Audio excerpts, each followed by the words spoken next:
अगर बात करें हम जो सरकार बनने जा रही है, इस सरकार ने वादे किए हैं अपने मैनिफेस्टो में कि जितने भी डेली वेजेस जम्मू कश्मीर विभिन्न डिपार्टमेंट्स में हैं उनको पक्का किया जाएगा।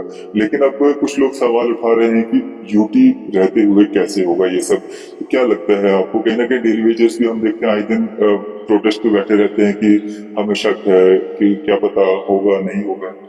बिल्कुल डैन साहब, देखिए जिस तरह से यहाँ पे 10 साल के बाद चुनाव हुए और चुनाव से पहले जिस तरह सभी पार्टियों ने अपने मैनिफेस्टो दिए, उसमें पीपल डेमोक्रेटिक पार्टी ने मैनिफेस्टो दिया, तो शायद लोगों ने इस बार पीडीपी को मौका नहीं दिया और उन्हें एक जस्ट मैंडेट जो है वो कश्मीर के अंदर नेशनल कॉन्फ्रेंस को और जम्मू में बीजेपी को दिया। और जो वादे ड्यूरिंग इलेक्शन की रैली के दौरान यहाँ पे मैनिफेस्टो ने जारी किए, चाहे वो नेशनल कॉन्फ्रेंस हो, वो भारतीय जनता पार्टी और कांग्रेस हो, और जिन्हें मुख्य रूप से मैं कहूंगा कि ये उन्हें मुद्दे रखे गरीबस का इशू हो, यहाँ पे होम गार्ड्स का हो, और उसके साथ साथ 12 सेंटर ने कहा कि हम यहाँ फ्री देंगे, 200 यूनिट बिजली जो है वो फ्री देंगे।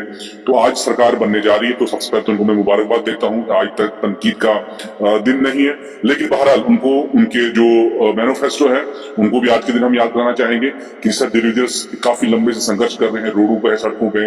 कई साथी जिनकी डेथ हो चुकी है डिपार्टमेंट में काफी अरसे से काम करके, और आज यह हालात हुए कि घर की हालात बद से बदतर हुए।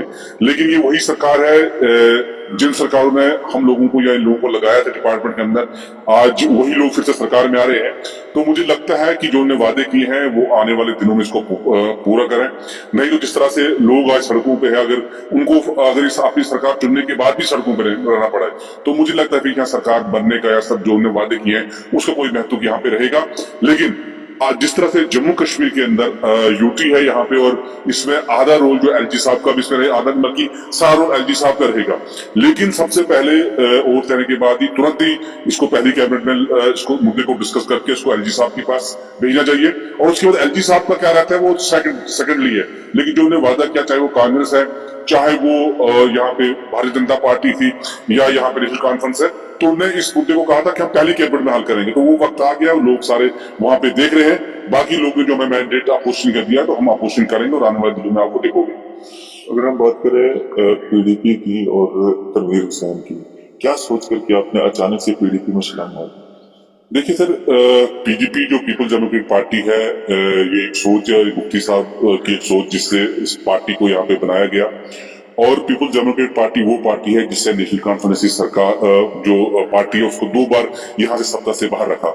तो पीपल डेमोक्रेटिक पार्टी जो कहती है वो करती है। आपको याद होगा कि इलेक्शन से पहले जम्मू कश्मीर में अभी इलेक्शन अनाउंस होने वाले थे, तो जो आज चीफ मिनिस्टर बनने जा रहे हैं अमर साहब, तो उनका ये स्टेटमेंट आया था कि हम जो है इस यूटी का चीफ मिनिस्टर मैं नहीं बनना चाहूंगा। और उसके बाद देखा होगा दोनों जगहों से उन्होंने फार्म भरा, बीरवा से भी और गंदरबल से भी। और वहां से हमारी काई जो महबूब मुफ्ती थी, उन्हें कहा था कि मैं यूटी में कॉन्टेस्ट नहीं करूंगी, और उन्हें कॉन्टेस्ट नहीं किया। तो पीडीपी सबसे जो है जो अपने कमिटमेंट करती है उस पर पूरी तरह फुलफिल करती है, ये पीडीपी में सबसे बड़ी खासियत है। और उसके बाद जब 370 का स्टैंड या स्टेटहुड का स्टैंड आता है, उससे भी आप पिछले बयान देखे होंगे उमर साहब के कि वो कहते हैं कि जिनने छीना उनसे मांगना हम ये मुझे लगता है कि हमें मिलेगा।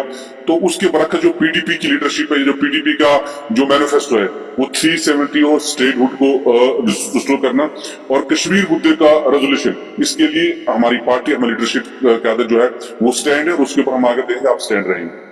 तनवीर जी, डेली वेजर्स का जो मुद्दा है ये काफी लंबे समय से चलता आ रहा है, और पहले हम देखा करते थे कि डेली वेजर जब अपॉइंट होता था 5-7 साल के बाद इसको पक्का कर दिया जाता था। लेकिन उसके बाद क्या गुनाह किया डेली वेजरों ने कि 20-30 साल हो गए उनको पक्का नहीं किया जाने लगा, और अब वादे किए जा रहे हैं, और अभी भी कहीं ना कहीं आशंकाएं हैं कि क्या पता होगा कि नहीं होगा, क्या पता जिस आप अप्रूवल देंगे नहीं देंगे। देखिए जम्मू कश्मीर के अंदर जो डिलीवरीज हैं ये काफी एक लंबी कहानी हुआ। आप खुद भी जब से आप जर्नलिज्म में आप आए हैं तो आपने देखा किस तरीके से मतलब वादे किए गए, एजिटेशन हुई, सब कमेटियां बनी, यहाँ पे जो एसआरओ बने, लेकिन ग्राउंड पे कोई भी चीज इंप्लीमेंट नहीं हुई।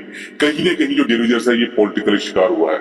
एक पार्टी की सब सत्ता आती है, वो कहती है कि अगर हम इनको रेगुलाइज करेंगे तो शायद इनका बेनिफिट वोट का में नहीं मिला।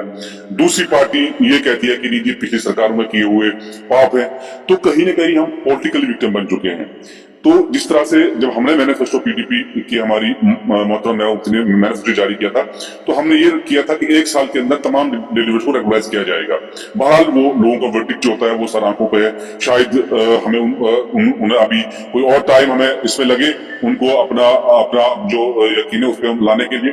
लेकिन कहीं ना कहीं जो सरकारें आज यहाँ पे आई है, एक काफी लंबा अरसा लंबा संघर्ष है। आप देखो मिनी वेज एक्ट जो है दिल्ली में मिल गया है, यहाँ पे अभी वही 9,000 मिल रहा है।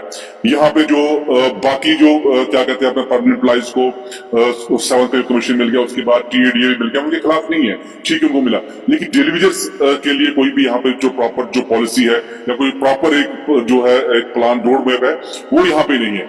तो अब ये आयद होती है जिम्मेदारी यहाँ की सरकारों पे, जिनने डेलीवेजर्स को जोरिया भर भर के वोट, चाहे वो कश्मीर प्रोविंस हो चाहे वो जम्मू प्रोविंस हो, यहाँ की सरकार को दिया।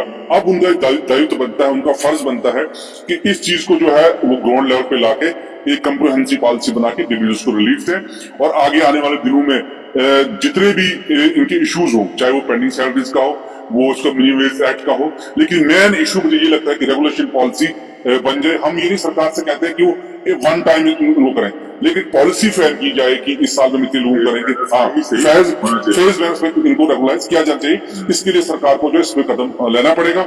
अगर सरकार ऐसा नहीं करती है तो आप जानते हैं कि हम यहाँ पे पॉलिटिक्स पैराशूट के जरिए नहीं आए हैं, हम संघर्ष करके आए हैं, हम बाई चांस नहीं आए, हम बाई चॉइस आए हैं।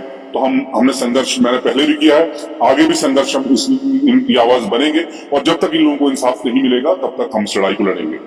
रणवीर जी, जिस कॉन्स्टिट्यूएंसी से आपने इलेक्शन कंटेस्ट किया, वहां से ऐसा व्यक्ति जीता, शक्तिराज परिहार, भारतीय जनता पार्टी, जिसने डीडीसी जो है चुनाव लड़े थे 2 कॉन्स्टिट्यूएंसी से और दोनों से हारे थे। क्या ऐसा उन्होंने कर दिया कि लोग उनपे इतना मतलब उन्होंने वोट किया और वो वहां से जीते? देखिए, वो तो बेहतर इसमें पटियाला साहब खुद इसमें अगर बोले तो वो अच्छा बात है कि उन्होंने कैसा क्या क्या नहीं किया। देखो कहीं कि मैंने जैसे पहले कहा आपको कि जम्मू और कश्मीर का जो मैंडेट है इस वक्त ये वन साइडेड था। अच्छा तो किया होगा ना लोगों के लिए। शक्तिराज परिहार ने डीडीसी में उनको हरा दिया, लेकिन एमएलए असेंबली में उनको जिता नहीं। देखिए, जो चीज अच्छी की होंगी उसमें तो हम मतलब कटाची कर सकते हैं, बिला शक हम उनके ओपोनेंट रहे, हमने उनके खिलाफ चुनाव लड़ा वहां पे। लेकिन ऐसे कुछ चीजें वहां पे हुई होंगी, वहां पे कुछ उन्हें काम के जो लोगों को मैंडेट दिया तो उनकी भी जिम्मेदारी बनती है एज एमएलए। इस वक्त वो डोडा वेस्ट से चुना गया तो वो लोगों के उस यकीन पे पूरा एतमाद पे पूरा उतरे। लेकिन वही जहां पे अलायंस की बात करूं, वहां पे जो जब मैं वहां ग्राउंड पे उतरा तो काफी वहां पे अलायंस ने भी लोगों से वादे किए थे वहां पे कि हमारी आप सरकार लाओ। देखो डोडा के अंदर बोलूं कि जहां मैं खुद गया, देसा आपने नाम सुना होगा, भाटा आपने नाम सुना होगा, मलान, मैं पहला एमएलए कैंडिडेट हूं कि मैं खुद पैदल वहां पे 8 घंटे का चलने के बाद वहां लोगों के पास पहुंचा। और साथ साथ आपको बोल दूं कि अभी वहां पर लाइट नहीं है, अभी वहां 16 से लोग वहां पे मोबाइल चार्ज कर रहे हैं, अस्पताल वहां पे नहीं है। उसके अलावा देशा को टूरिज्म में लाने के लिए हमें लोगों से वादा किया था कि अगर लोग हमें चुनते हैं तो इसकी आवाज असेंबली में उठा लेंगे, अगर नहीं कोई कमी रहती तो ग्राउंड के ऊपर इस आवाज को लड़ेंगे। उसके अलावा जो चिनाब वैली की बहुत बड़ी प्रॉब्लम है कि वहां पे जो यूथ अनएम्प्लॉयड यूथ बहुत है इस वक्त, वो हर जगह, लेकिन चिनाब वैली में मैक्सिमम लोग जो है वो जब गर्मी आती है तो लद्दाख की तरफ रुख करते हैं, हिमाचल की तरफ रुख करते हैं। तो मेरा पर्सनली इस वक्त पीडीपी का स्टैंड होगा डोडा वेस्ट में या चिनाब वैली में। इस बार हम उनकी आवाज बन के सड़कों पे उतरेंगे। हमारी यही डिमांड है सरकार से, यहाँ सरकार बनी है, जो सेंटर में सरकार है, कि जो चिनाब वैली का यूथ है उसको वहां पे नौकरी दी जाए। अगर वहां पे इन प्रोजेक्टों में इस बार जो नए प्रोजेक्ट जो आ रहे हैं, जिसमें छत्रकला प्रोजेक्ट है, उसके अलावा आपका क्या कहते हैं सिंथन में प्रोजेक्ट बनने जा रहा है और यहाँ पे 2-3 प्रोजेक्ट बनने जा रहे हैं, तो हमारी डिमांड रहेगी कि वहां के जो लोकल यूथ है उसको वहां पे जॉब दिया जाए। उसके लिए पीडीपी आने वाले दिनों में सड़कों पर उतरेगी। और साथ ही साथ वहां पे जो दूसरी बहुत सारी रोड्स आए दिनों एक्सीडेंट्स होते हैं, आप देखते हैं, उसके जो क्रैश बैरियर्स जो है उनमें उन पे काम करेंगे। तो अस्पताल जो है उनकी हालात ठीक वहां पे नहीं है। तो ये जो मुद्दे रहेंगे हमारे लिए, तो ये हम एज ए जो अपोजिशन का रोल वहां डोडा में आने वाले दिनों में आप देखोगे हम करेंगे। लेकिन मेरी आपके चैनल के जरिए अपील है उन यूथ से भी, चिनाब वैली के यूथ से भी, क्योंकि आपके चैनल को बहुत लोग पसंद करते हैं, चिनाब वैली में नहीं बल्कि पूरे जम्मू कश्मीर में, लेकिन दोस्तों चिनाब वैली में लोग उसको देखते हैं। तो मेरी अपील आपके चैनल के जरिए कि आने वाले दिनों में हम हर पंचायत में जाके मीटिंग कर रहे हैं और पूरे यूथ को अपने साथ लेकर सड़कों पर उतरेंगे और जरूरत पड़े बड़े मार्च की वो भी हम करेंगे। लेकिन जो हमने वहां के यूथ से हमने कमिटमेंट ड्यूरिंग इलेक्शन के दौरान की एज ए अपोजिशन लीडर, वो हम उसको पूरा करेंगे। और आने वाले दिनों में आप देखोगे कि डोडा में एक और आवाज उठेगी, वहां पे वो यूथ की आवाज वहां हम बनेंगे और जो लोगों के मसले होंगे उनके साथ हम खड़े रहेंगे। रणवीर जी, 2024 में पीडीपी का इतना ज्यादा डाउनफॉल होना 3 सीटें आपने जीती हैं और वहीं अगर हम 2014 की बात करें तो 28 सीटों के साथ सबसे बड़ी पार्टी बनके पीडीपी उभरी थी। वहीं बीजेपी की बात करें 2014 में 25 थी, इस बार 2024 में 29 आई है। तो पीडीपी की सबसे बड़ी गलती क्या थी कि भारतीय जनता पार्टी के साथ जो सरकार बनाई उसका ये खामियाजा भुगतना पड़ा? देखिए वो चीज भी उससे भी हम डिनाई नहीं करते हैं, लेकिन देखिए राजनीति जो है इसमें हार और जीत लगी रहती है, ये पार्ट ऑफ द पॉलिटिक्स है। कोई हारता है कोई जीतता है। इस बार लोगों ने हमें मैंडेट दिया और लोगों ने इस टाइम मतलब वन साइड मैंडेट दिया कि शायद इन हालात से गुजरने के लिए उनको बेस्ट ऑप्शन कश्मीर वालों को नेशनल कॉन्फ्रेंस लगा और जम्मू वालों को बीजेपी भारतीय जनता पार्टी लगा। तो हमें यकीन है तो वैसे ही जैसा 2014 में था उसी तरह का, उससे अलग नहीं है, क्योंकि जम्मू ने अगर बीजेपी को दिया तो कश्मीर ने एनसी को दिया, फिर तो एनसी और बीजेपी की सरकार बननी चाहिए थी जैसा पीडीपी ने बीजेपी के साथ किया था। देखिए अभी भी तो जो बयान आप देख रहे हैं तो कहीं ना कहीं इनके लिंक्स तो नेशनल कॉन्फ्रेंस वहां पे जुड़े हुए हैं। जो चीफ मिनिस्टर साहब भी एक से पहले कह रहे हैं कि 370 पे हम ज्यादा बात नहीं करेंगे, हमारा स्टेटहुड पर मसला रहेगा, तो कहीं ना कहीं इनके तार वहां पे जुड़े। हम उस चीज पे आज नहीं जाएंगे, लेकिन कहीं ना कहीं पीपल्स डेमोक्रेटिक पार्टी का जो वर्कर है, ये मुफ्ती साहब के वर्कर हैं, ये कभी झुकेंगे कि कभी डरेंगे नहीं। हमें संघर्ष करना आता है और हम संघर्ष करेंगे। और आने वाले जो इलेक्शन हुए, चाहे पंचायती चुनाव है, चाहे यहाँ पे म्यूनिसिपलिटी के हैं चुनाव होने वाले हैं, डीडीसी के चुनाव है, तो आप देखिए पीडीपी फिर से उभर के आएगी और आने वाले दिनों में जम्मू कश्मीर की एक ऐसी वाहिद आवाज आते होगी पीडीपी, जो लोगों के मुद्दों पे सड़कों पे रहेगी। जो हमारे 3 एमएलए जीत के असेंबली में गए, वहां पे आप लोगों की आवाज देखोगे। तो हमारा ये है कि लोगों की आवाज बनना। ये जरूरी कि आप जीत के आप सरकार में जाओ तो फिर लोगों काम कर सकते हो।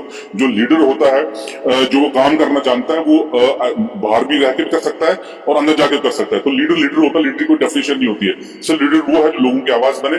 और आप देखिए पीडीपी लोगों की आवाज थी, रहेगी और आगे आने वाले दिनों में देखोगी सही आवाज जो जम्मू कश्मीर लोगों की तर्जुमानी करेगी वो पीपल्स डेमोक्रेटिक पार्टी की होगी। रमेश जी, आने वाले समय में अगर daily wagers, SPO, home guards, इनको अपना न्याय नहीं मिलता है, जिस तरह से वादे किए गए हैं कि फर्स्ट कैबिनेट में ही जो है इनके लिए कोई ना कोई रास्ता निकाला जाएगा, तो क्या आप लोगों का क्या रहेगा इस पर? देखिए जान साहब, मैं जब स्टार्टिंग से जब मैंने जॉब छोड़ी थी 2021 की बात है, तो इसी मुद्दे को लेकर मैंने जॉब छोड़ी थी कि मैंने लोगों से वादा किया था कि अगर ये सरकारें आपका मसला हल नहीं करेंगे तो हम, और सरकारें बोलती कि पॉलिटिकल लाइफ, हम इसको पॉलिटिकल तरीके से लड़ेंगे। तो हमने जॉब छोड़ी और उसके बाद हम सोशलिज्म एक्टिविज्म में रहे, हम इनकी आवाज उठाई। अगर आगे भी जिस तरह से सरकारों ने वादा किया कि इनकी आवाज कोई नहीं, देखिए कम से कम अपने नुमाइंदों को चुनकर इनको असेंबली में भेजना पड़ेगा। इसके डिवीजन को भी अब सोचना पड़ेगा, क्योंकि इस बार चलो उनका ये था कि हम कश्मीर से नेशनल कॉन्फ्रेंस को और जम्मू से हम, लेकिन जो काफी पीटीटी की अगर मैं बात करूं तो लगभग 4 से 5 लोग ऐसे जो ट्रेड यूनियन से निकल के वहां पे गए हैं। उसमें रफीक आखिर साहब हैं, हमारे खुर्शीद आलम साहब है, मैं खुद हूँ और जो साथी जो ट्रेड यूनियन में हमने इन लोगों का दर्द समझा है। तो मुझे लगता है कि आने वाले दिनों में इन लोगों को भी फैसला करना पड़ेगा। जब तक इनके बीच से निकले हुए नुमाइंदे असेंबली में नहीं जाएंगे तो मुझे लगता है तब तक कोई रिजल्ट आ सकता है।